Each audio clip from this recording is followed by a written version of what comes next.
Graças a Paz, povo do Facebook. Hoje eu venho aqui para desmistificar os esotéricos, os hereges a respeito do batismo com fogo. Batismo com fogo que eu confesso que eu já quis receber, já quis ser batizado com fogo, já pedi também para líderes me orar para mim receber o batismo com o Espírito Santo. E hoje eu vim desmistificar o batismo com fogo. Abre comigo em Mateus 3, versículo 11, que diz o seguinte: Eu os batizo com água para arrependimento, mas depois de mim vem alguém mais poderoso do que eu, tanto que não sou digno nem de lavar as suas sandálias. Ele os batizará com o Espírito Santo e com fogo. Então, nas igrejas, principalmente as pentecostais e as neopentecostais, até solicito que, se você é de uma dessas igrejas, se for para acompanhar comigo, pegue uma Bíblia mais fiel, não pega a Bíblia do Pentecostal, uma Bíblia NTLH, pegue uma Bíblia mais fiel ao texto original. Recomendo uma King James atualizada ou uma Almeida Corrigida atualizada. Beleza? Vamos seguindo. Então eles pensam que o batismo com fogo é uma elevação, um grau de elevação do espírito. Como eu posso explicar isso? Eles acham que depois do batismo com o Espírito Santo, você será batizado com fogo. Uns acham que é mais um engrandecimento do Espírito Santo e outros acham que é a purificação. Vamos lá. No versículo posterior diz o seguinte: Ele traz a pá em sua mão e limpará a sua eira, juntando o seu trigo no celeiro, mas queimará a palha com fogo que nunca se apaga. Então, se você for parar para analisar, o trigo é os batizados com o Espírito Santo e a palha é os batizados com fogo. Então, os trigos são salvos, são separados na eira, né, no celeiro, e a palha será queimada com fogo que nunca se apaga. Em Malaquias 4, versículo 1 diz: Pois com toda certeza vem o dia, em fogo ardente, mais que uma fornalha. Todos os arrogantes e todos os maldosos queimarão como palha seca na fogueira, e aquele grande dia vem se aproximando depressa. Não sobrará raiz nem ramo algum, assevera o Senhor dos Exércitos. Então aqui fica claro que o batismo com fogo não é uma elevação do espírito, né? Ou purificação, porque não faz sentido com o versículo anterior também, que diz assim, versículo 10: O machado já está posto à raiz das árvores, e toda árvore que não der bom fruto será cortada e lançada ao fogo. Então você pega que são 3 versículos seguidos falando de fogo, e os 3, se você for para analisar, um se contradiz ao outro, um complementa o outro, e se você for para analisar os 3, fica claro que é condenação. Vou ler os 3 versículos. O machado já está posto à raiz das árvores, e toda árvore que não der bom fruto será cortada e lançada ao fogo. Eu os batizo com água para arrependimento, mas depois de mim vem alguém mais poderoso do que eu, tanto que não sou digno nem de lavar as suas sandálias. Ele os batizará com o Espírito Santo e com fogo. Ele traz a pá em sua mão e limpará a sua eira, juntando o seu trigo no celeiro, mas queimará a palha com fogo que nunca se apaga.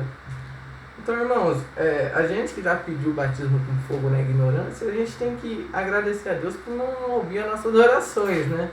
Aqui fica muito óbvio que o batismo com fogo é condenação, né? Muitos dizem, não, mas o batismo com fogo também é falar em línguas, que lá em Atos desceu línguas como de fogo. Irmão, outro misticismo. Vamos para o Atos dos Apóstolos, versículo 2. Versículo 2, capítulo 1 ao 4.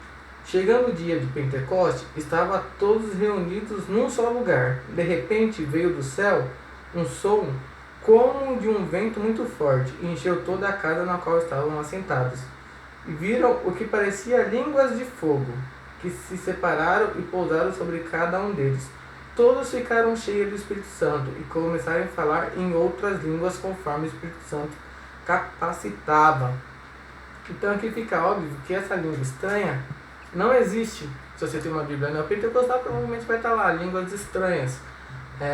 Então, aqui fica mais do que na cara da gente, que são outras línguas estrangeiras.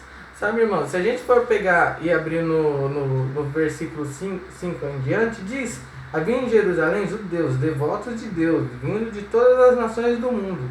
Ouvindo-se o som, ajuntou-se uma multidão que ficou perplexa, pois cada um ouvia falar em sua própria língua. Atônitos e maravilhados, eles perguntaram: acaso não são galileus todos estes homens que estão falando? Então, como ouvimos cada um de nós em nossa própria língua materna? Você percebe que essas línguas estranhas que a igreja pentecostal diz, não são línguas estranhas de ninguém entender o que fala, né? E sim, línguas estrangeiras de outros povos que para ele era estranha, mas para os outros povos era normal, tanto que eles ficaram perplexos, sabe? Se você abrir agora, né, eu estou olhando na minha colinha ali, para mim não me perder. Em 1 Coríntios 14, do 8 ao 14, diz o seguinte, porque muitos dizem que tem dois tipos de línguas na Bíblia. Então vamos desmistificar isso daí também. 1 Coríntios 14, versículo 8 ao 14. Pois também, se trombeta der som, certo? Quem se preparará para a batalha? Assim vós, se com a língua não disseste palavras compreensíveis, como se entenderá o que dizes?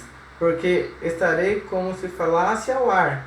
Sem dúvida, muitos tipos de vozes no mundo, nenhum deles, contudo, é sem sentido. Pois, se eu, ignorar a significação da voz, serei estrangeiro para aquele que fala, estrangeiro para mim, que foi o que eu acabei de dizer, né? No versículo 27 e 28, do versículo 14 também, diz o seguinte: no caso de alguém falar em outra língua, que não sejam mais do que 2, ou quanto muito 3, isso sucessivamente, e que haja intérprete. Mas não havendo intérprete, fique calado na igreja, falando consigo mesmo e com Deus. Então isso desmistifica aquele mover do Espírito que ocorre na igreja pentecostal, onde vira uma bagunça, uma desordem no culto, né? E descumprindo a ordenança de Paulo para o povo de Coríntios. Pois o essencial é a ordem no culto, a ordem e a decência, e todos sabem, né? No versículo 13, versículo 1 ao 2, diz assim: ainda que eu falasse em línguas dos homens e dos anjos, se não tivesse amor, serei como o bronze que soa ou como o símbolo que retine. Ainda que eu tenha o dom de profetizar e conheça todos os mistérios e toda a ciência, ainda que eu tenha tamanha fé a ponto de transportar montes, se não tiver amor, nada serei. Então muitas pessoas acham que esse falar em línguas é uma língua de anjos, não é mais uma língua estranha, é uma língua de anjos. O povo fala, tá lá em 1 Coríntios 13. Mas irmão, isso que ele usa é uma hipérbole, é um exagero para mostrar que nem que se você fizer as maiores coisas do mundo, se você não tiver amor, de nada vale. Vou explicar para vocês. Ainda que eu falasse a língua dos anjos e dos homens, coisa impossível. Se não tiver amor, serei como o bronze que soa ou ainda como o símbolo que retine. Ainda que eu tenha o dom de profetizar e conheça todos os mistérios, algo impossível você conhecer todos os mistérios, e conheça toda a ciência. Você está vendo? Ele exagera. É impossível conhecer toda a ciência. Ainda que eu tenha tamanha fé a ponto de transportar montes. Sabe, irmãos? Se não tiver amor, nada serei. Então você vê, irmãos, que não existe essa língua dos anjos que a igreja diz que eles falam. Entendeu? Em 1 Coríntios 12, 4, diz o seguinte também: ora, os dons são diversos, mas o Espírito é o mesmo. Então, irmãos, a igreja costuma falar que tem dois tipos de línguas estranhas, né? Mas eu vou aqui desmistificar mais uma vez. Do versículo 1 Coríntios 12, versículo 8 ao 11, diz o seguinte: Porque a um é dada mediante o Espírito a palavra da sabedoria, e a outro, segundo o mesmo Espírito, a palavra do conhecimento, a outra, do mesmo Espírito, a fé, e o outro, no mesmo Espírito, dons de curar, a outros, operação de milagres, a outro, profecia, a outro, discernimento de Espírito, a outro, variedade de línguas, e a outro, capacidade para interpretá-las. Mas um só e o mesmo Espírito realiza todas essas coisas, distribuindo-as como lhe apraz e cada um individualmente. Então você vê, irmãos, que não tem dois tipos de línguas, a estrangeira e a estranha, ou a de anjos. Senão aqui estaria falando dos dons. Existem as línguas estrangeiras e existem as línguas estranhas, as línguas dos anjos. Então, irmãos, nós devemos estudar para não cair em qualquer vento de doutrina. Sabe? Devemos ler os capítulos inteiros para que nós possamos compreender o que ele diz. Então, essa é a palavra de hoje e espero ter ajudado. Graça e paz a todos.